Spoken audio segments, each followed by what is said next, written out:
Welcome dear students.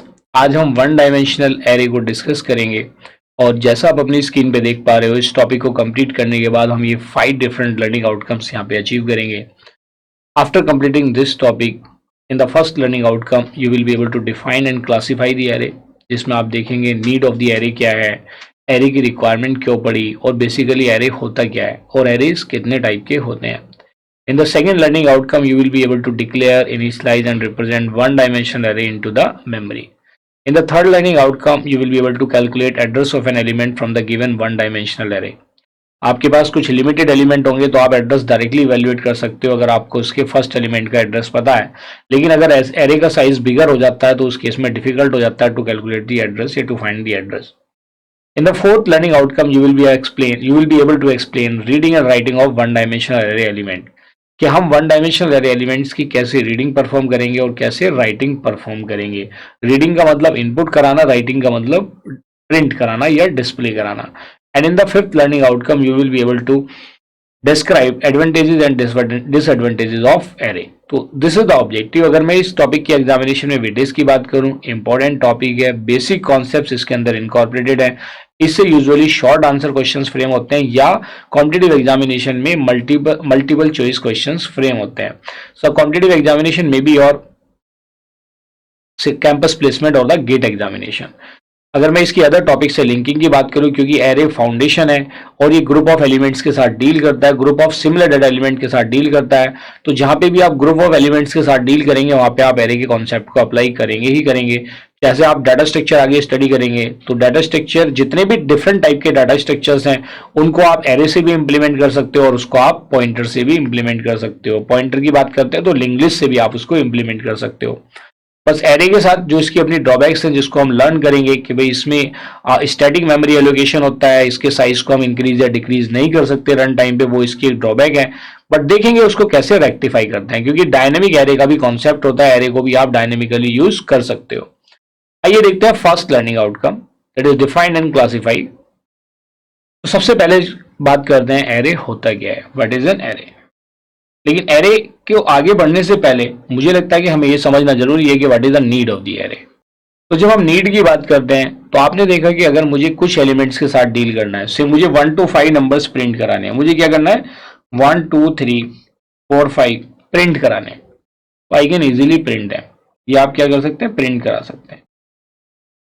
या आप क्या कर सकते हैं, इन्हीं को इनपुट भी कराना तो आप 5 नंबर्स को इनपुट करा सकते हो. नीड ऑफ द एरे में मैं किसकी बात कर रहा हूँ, नंबर्स की बात कर रहा हूँ. से ये नंबर्स हैं आपके 1 2 3 4 5. आप इन्हें प्रिंट भी करा सकते हैं, आप इन्हें स्कैन भी करा सकते हैं. प्रिंट एफ की वैल्यू से प्रिंट भी करा सकते हैं और स्कैन एफ भी करा सकते हैं. लेकिन इन प्रिंट एफ और स्कैन एफ का जब हम यूज करते हैं तो आप देखते हो कि उतने टाइम से हमें फॉर्मेट स्पेसिफायर का यूज करना पड़ता है. लेकिन अगर मैं कहता हूं कि जो मेरे नंबर्स हैं वो 1 से लेके 1 2 3 अप टू से 10,000 हो जाते हैं, कितने हो जाते हैं 10,000, तो क्या मैं इन प्रिंटफ और स्कैनफ को 10,000 टाइम यूज करूंगा? क्या इनके अंदर मैं 10,000 time print format specifier use करूंगा?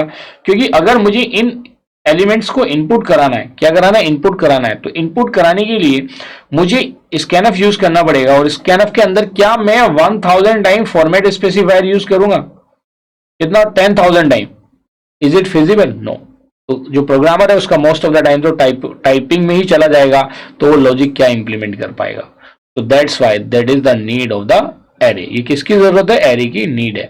या ऐसे ही मेरे पास सपोज करो ग्रुप ऑफ स्टूडेंट्स हैं, एक कॉलेज के स्टूडेंट का जो परसेंटेज है उसका सम और एवरेज फाइंड आउट करना है. तो अब उसमें एक स्टूडेंट तो नहीं है, दे दे ग्रुप ऑफ एलिमेंट्स या ग्रुप ऑफ स्टूडेंट्स हैं, तो उसके साथ डील करने के लिए हमें किसकी जरूरत पड़ती है, we need array. I hope this concept is clear. तो नीड वाला पार्ट आपको यहाँ पे समझ में आ गया कि भाई इतनी सारी चीजें करना फिजिबल नहीं है. That's why we need an entity या कोई ऐसा कॉन्सेप्ट चाहिए जो इन सबको एक साथ रिप्रेजेंट कर सके. तो वी नीड अ एरे. तो आइए समझते हैं एरे क्या है. सो एरे क्या, it is a group of similar data elements. Similar और यू कैन से होमोजीनियस.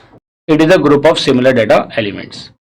तो या तो सारे एलिमेंट्स इंटीजर टाइप के होंगे, या सारे एलिमेंट्स फ्लोट टाइप के होंगे, या सारे एलिमेंट कैरेक्टर टाइप के होंगे. वो अभी हम डिस्कस करेंगे आगे. एक तो ये पॉइंट है. सेकंड क्या है, एरे के जो एलिमेंट्स मेमोरी में स्टोर्ड होते हैं, they are stored in contiguous form. Contiguous means they are physically together. हम किसकी बात कर रहे हैं, array elements stored in the memory in contiguous form. तो कंटिगुअस का मीनिंग क्या होता है, physically together. That is no spacing between the element. इसका मीनिंग होता है कंटिन्यूअस का physically together, or you can say no spacing between the element.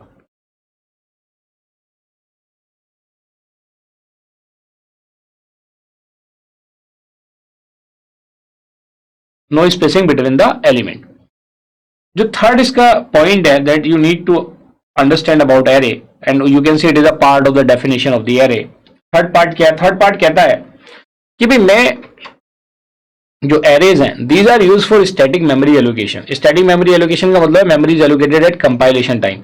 तो जब आप प्रोग्राम लिख रहे हैं उसी टाइम पे आपको एरे का साइज स्पेसिफाई करना होता है.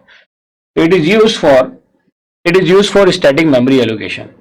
That is memory is allocated at compilation time.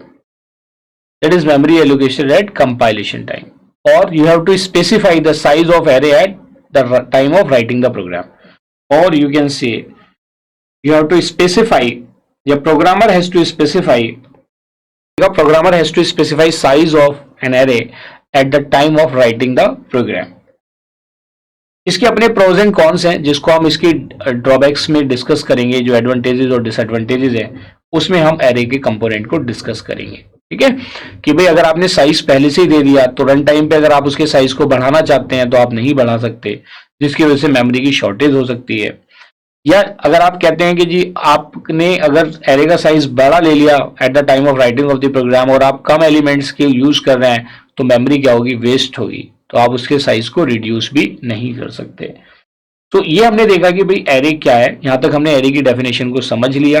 आइए अब आगे बढ़ते हैं और देखते हैं types of array. So arrays are broadly classified into two types.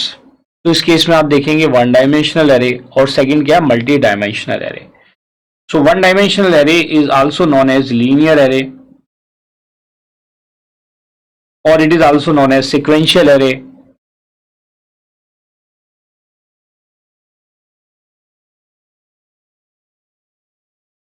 And multi-dimensional array is classified into multiple type forms. अगर आप देखेंगे it can be a two-dimensional array,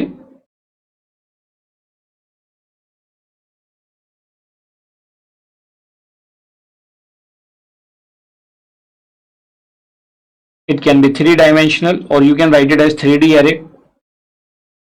ऐसे you can have it up to n dimension. कहाँ तक हो सकते हैं? It can be up to nd array.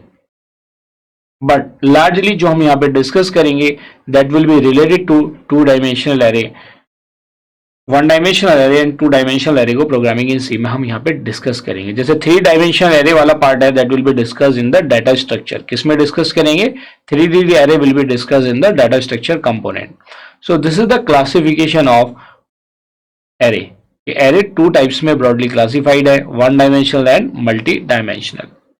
तो dear student, this is the classification of array.